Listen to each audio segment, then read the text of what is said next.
Nicol prism यह calcite crystal से बनी हुई एक ऑप्टिकल डिवाइस है।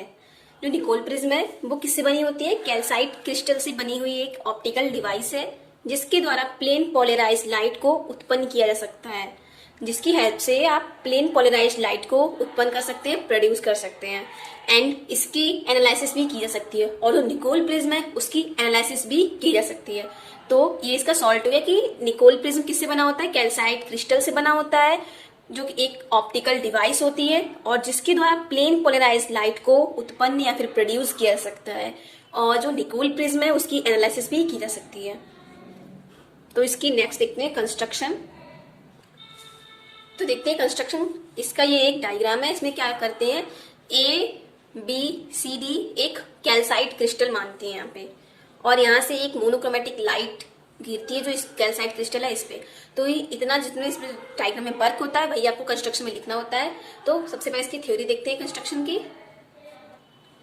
निकोल प्रिज्म बनाने के लिए कैल्साइट क्रिस्टल ABCD लिया जाता है। निकोल प्रिज्म बनाने के लिए आपको क्या करना होगा, सबसे पहले कैल्साइट क्रिस्टल ABCD लिया जाता है जिसकी लंबाई उसकी चौड़ाई की लगभग 3 गुनी होती है। जो यहाँ पे ये स्टार है इसका मीन से कि लगभग 3 गुनी होती है। डायग्राम जो यहाँ पे बना है उससे आपको नहीं पता चलेगा, बट जो रियल इमेज होती है उसमें इसकी जो लंबाई होती है वो उसकी चौड़ाई की लगभग 3 गुनी होती है। क्रिस्टल के प्रिंसिपल सेक्शन के एंगल 71 तथा 109 डिग्री होते हैं। जो क्रिस्टल के प्रिंसिपल सेक्शन के जो एंगल है, कोण है, वो कितने होते हैं? 71 और 109 डिग्री होते हैं। क्रिस्टल के एंड फेसेस AB तथा CD को इतना घिसा जाता है कि इसके प्रिंसिपल सेक्शन 68 और 112 रह जाएं। इसके जो प्रिंसिपल सेक्शन के जो एंड फेसेस हैं AB और CD उनको इतना ज्यादा घिस दिया जाता है कि उसके जो AB और CD के इतना ज्यादा घिस दिया जाता है कि 68 डिग्री और 112 डिग्री एंगल रह जाए। तो सबसे पहले इतना डायग्राम में देखते हैं। देखिए यहाँ पे A B C और D, यहाँ पे आपको क्या माना गया है? ABCD एक कैल्साइट क्रिस्टल माना गया है। ये जो A और B है इसको डॉटेड लाइन से प्रेजेंट किया है और यहाँ पे ये A डैश को एक सॉलिड लाइन से प्रेजेंट किया गया है और यहाँ पे C और D को डॉटेड लाइन से प्रेजेंट किया गया है। तो सबसे पहले ये एक कैल्साइट क्रिस्टल यहाँ पे लिया गया है। तो यहाँ की जो प्रिंसिपल सेक्शन के जो एरिया है यहाँ से यहाँ तक का, ये डॉटेड लाइन तक, ये ऊपर की C से यहाँ तक डॉटेड लाइन का जो इतना एंगल है वो कितना है? 71 डिग्री है। और नीचे का यहाँ से इसके डॉटेड लाइन तक का जो एंगल है वो कितना है? 109 डिग्री है। तो आपको यहाँ पे इतना नोट हो गया होगा कि इसका जो एंगल है ये कितना है? 109 डिग्री यहाँ तक, और इसका ये यहाँ तक एंगल जो डॉटेड लाइन है यहाँ तक का एंगल कितना है? 71 डिग्री है। अब क्या बोला गया है डायग्राम में कि इसके एंड फेसेस, इसके जो साइड के फेसेस को, साइड फेसेस कौन से? इसके AB और CD यहाँ पे आपको दिख रहे होंगे। AB और CD के जो साइड फेसेस हैं इनको, जो एंड फेसेस है इनको इतना घिसा जाता है कि इनके जो एंगल हैं वो कितने रह जाएं? 68 और 112 डिग्री रह जाए। तो यहाँ पे इसको A से घिसा गया है तो A डैश तक पहुंच गया है यहाँ पे ये। तो यहाँ से A डैश B हो गया है और इसका जो एंगल है ये कितना हो गया है अब? 68 डिग्री यहाँ पे हो गया है। और इस वाले फेस को जब घिसा गया है तो ये यहाँ से D डैश की पोजीशन में आ गया है, D से D डैश की पोजीशन में आ गया और इसका जो एंगल यहाँ से यहाँ तक का एंगल कितना रह गया है? यहाँ पे 112 डिग्री। यहाँ से यहाँ तक का एंगल है 112 डिग्री, ना कि यहाँ तक का। तो आपको इतना समझ आ गया होगा। नेक्स्ट, अब क्रिस्टल को A डैश D डैश के अलोंग काट कर दोनों कट सरफेस को घिसकर तथा उसको पॉलिश करने के बाद ऑप्टिकल प्लेन करने के बाद एक ट्रांसपेरेंट लिक्विड कनाडा बाल्सम से जोड़ दिया जाता है। यहाँ पे क्या बोल रहा है, इसकी जो क्रिस्टल है उसको A डैश और D डैश के अलोंग काट कर, डायग्राम में देखते हैं, A डैश और ये D डैश इसके अलोंग यहाँ से इसको बीच से काट कर, इसको सबसे पहले क्या करते हैं, बीच से काटने के बाद इसके जो कट सरफेस होते हैं, एक ये वाली कट सरफेस होगी और एक ये, दोनों सरफेस को घिसकर उस पर पॉलिश करने के बाद उसको ऑप्टिकल प्लेन बनाया जाता है।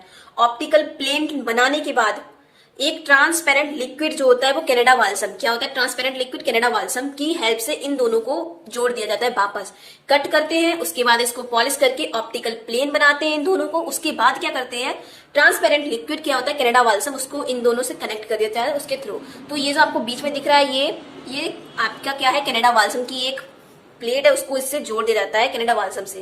तो आपको समझ आ गया होगा कि A डैश और D डैश के अलोंग काट कर इनकी दोनों सरफेस को पॉलिश करते हैं, उसके बाद इसको ऑप्टिकल प्लेन बनाते हैं एंड उसके बाद एक ट्रांसपेरेंट लिक्विड कनाडा बाल्सम की हेल्प से इन दोनों को जोड़ देते हैं। तो जो कनाडा बाल्सम का रिफ्रैक्टिव इंडेक्स होता है वो सोडियम लाइट के लिए 1.55 होता है, जो कनाडा बाल्सम होता है उसका जो रिफ्लेक्टिव इंडेक्स होता है वो क्या होता है, सोडियम अगर लाइट आ रही है, सोडियम लाइट आ रही है तो उसके लिए इसका 1.55 होता है। क्रिस्टल को एक ट्यूब में बंद कर दिया जाता है। जो ये क्रिस्टल यहाँ पे, जितना क्रिस्टल यहाँ पे बना है, इसको प्रोसेस को, इसको एक ट्यूब के अंदर बंद कर दिया जाता है, जिसकी आंतरिक सतह पर ब्लैक पॉलिश होती है। जिसकी इंटरनल जो सतह होती है उन पर क्या होती है, ब्लैक पॉलिश होती है। आंतरिक सतह मीन्स देखिए इसकी ये ए डैश और सी डैश की जो अंदर की सतह है, ये वाली सतह है, इसको क्या होता है, इस पर ब्लैक पॉलिश होती है। और ये जो पूरा क्रिस्टल है इसको एक बॉक्स के अंदर बंद कर दिया जाता है। तो ये तो हो गई इसकी कंस्ट्रक्शन। आई होप आपको इसका डायग्राम समझ आ गया होगा।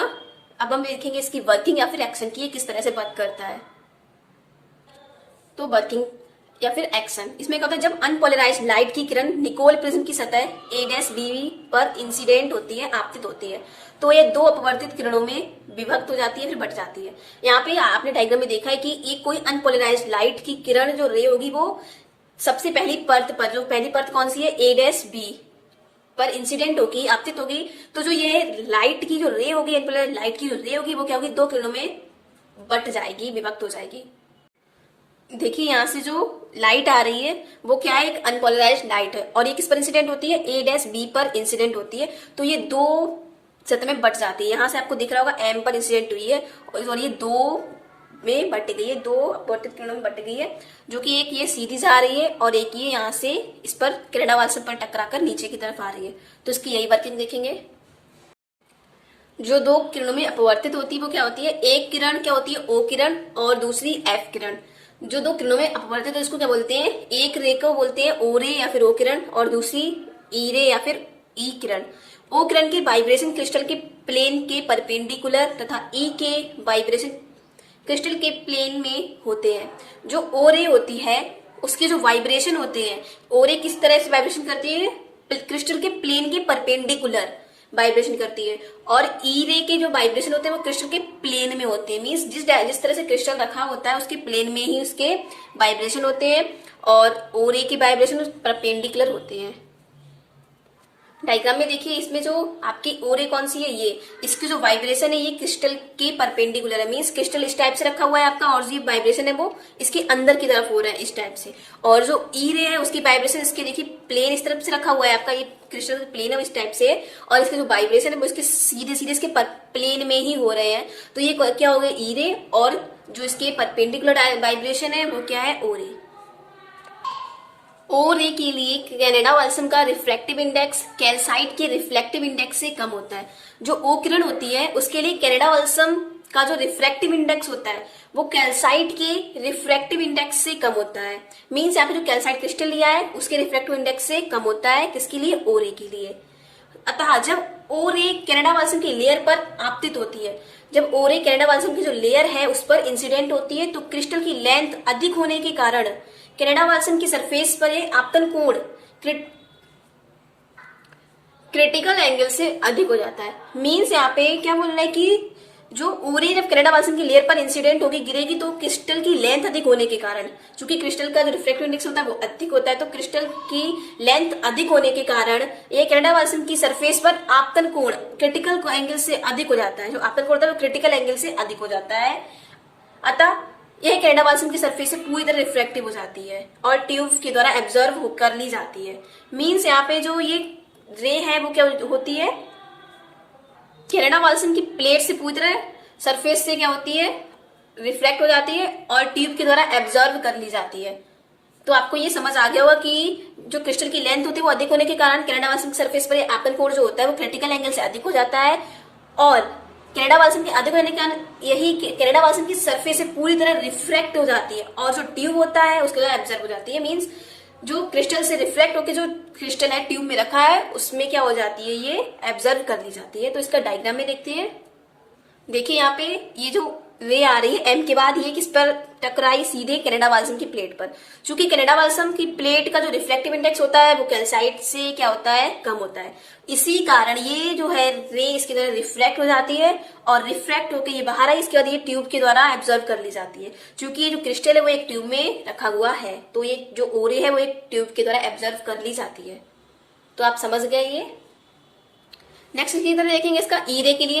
ई वेव के लिए कनाडा बाल्सम का रिफ्रैक्टिव इंडेक्स क्या होता है, कैल्साइट कि रिफ्लेक्टिव इंडेक्स से अधिक होता है। जो ई रे होता है, ई वेव होती है, उसके लिए कनाडा वाल्सन का जो रिफ्लेक्टिव इंडेक्स होता है वो कैल्साइट के रिफ्लेक्टिव इंडेक्स से अधिक होता है, जो कि ओ रे के आपको अपोजिट दिख रहा होगा यहाँ पे।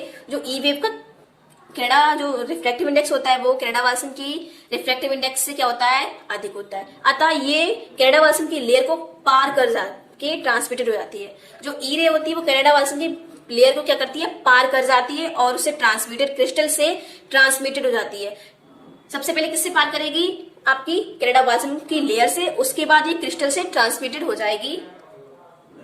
तो ये प्रोसेस डायग्राम में देखते हैं, डायग्राम के थ्रू अच्छे से समझ में आएगा।